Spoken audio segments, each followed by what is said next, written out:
The system was installed to monitor occupancy. Its purpose was limited in scope and clearly defined. Track movement, heat, sound, and biometric traces across a residential complex. Log entries. Detect intrusions. Report vacancies.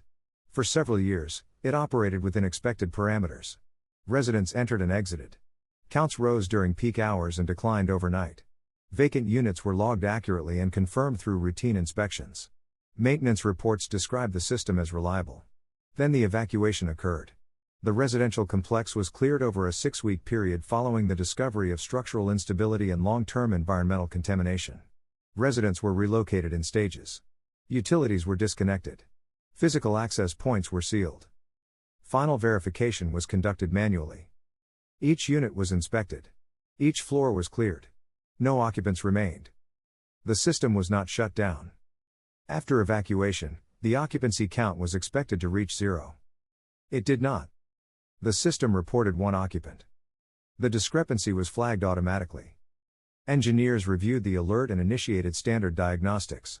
Motion sensors registered no movement. Audio channels detected only ambient interference consistent with empty structures. Thermal readings aligned with unoccupied spaces cooling naturally. No biometric signatures were detected. The system continued to report 1 occupant. The value did not fluctuate. It remained constant. Initial troubleshooting attributed the anomaly to sensor drift. Calibration routines were executed repeatedly. Thresholds were raised, then lowered. Entire sensor arrays were temporarily disabled and re-enabled. The count persisted. When individual floors were isolated from the monitoring system, the occupancy value briefly dropped. Seconds later, it returned to 1. When monitoring was restricted to a single corridor, the count remained unchanged. The system was not tracking a location. It was tracking something else. A manual override was issued. The occupancy value was forcibly set to 0. The system accepted the command without resistance. The display updated accordingly. For 13 seconds, the building was empty. Then the count returned to 1. No new data justified the recalculation. The log entry contained only a short notation. Occupancy recalculated. No error state followed. No warning was raised. Historical data was reviewed for context. Analysis revealed that the system had never recorded 0 occupancy at any point since installation. Even during early construction phases, when the structure was sealed and uninhabitable, the recorded count fluctuated between 1 and 3. These readings had been attributed to construction personnel. The attribution had never been verified. An early audit note appeared in the archive. System may be detecting background human presence. The phrase was not defined. Further investigation focused on how the occupancy value was derived. Sensor contribution logs were examined in detail. Movement sensors contributed nothing. Audio sensors contributed nothing. Thermal sensors contributed nothing. The occupancy value was being calculated from residual data. Environmental microvariations. Decay curves in air pressure and temperature. Patterns formed by long-term absence.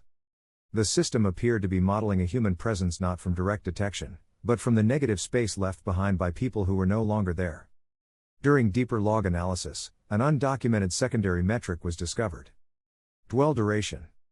The recorded value exceeded all reasonable limits.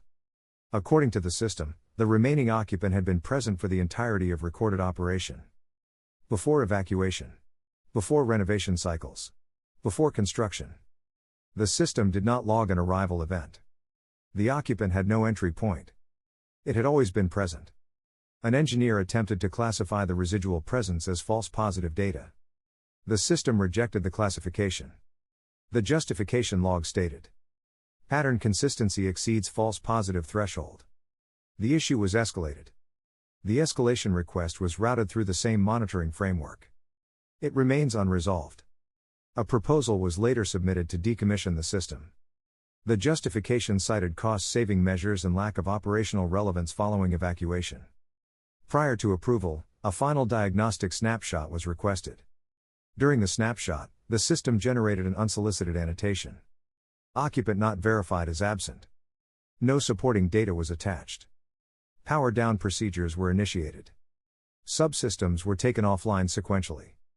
As each monitoring layer terminated, the occupancy count remained visible on backup displays. 1. When the final process shut down, the count disappeared. No shutdown error was recorded. 3 months later, during unrelated infrastructure work, a portable monitoring unit was connected briefly to the building's internal network to test signal integrity. Upon connection, the unit displayed an occupancy value. 1. The portable device contained no historical data. No calibration profile. No prior exposure to the system. The reading stabilized immediately.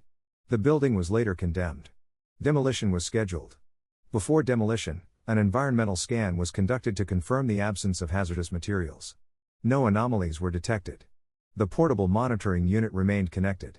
It displayed one occupant until the moment the structure collapsed. The final archived log entry appears after decommissioning. Timestamp correlation is inconsistent. The entry contains no sensor data. Only a status note. Occupancy unchanged. The system was never reactivated. No other monitoring networks have reported similar behavior. The archive classifies the incident as an isolated anomaly. A handwritten note is attached to the physical file. No author is listed. If absence can be measured, it can also be mistaken for presence. The note is not referenced elsewhere. The record remains open.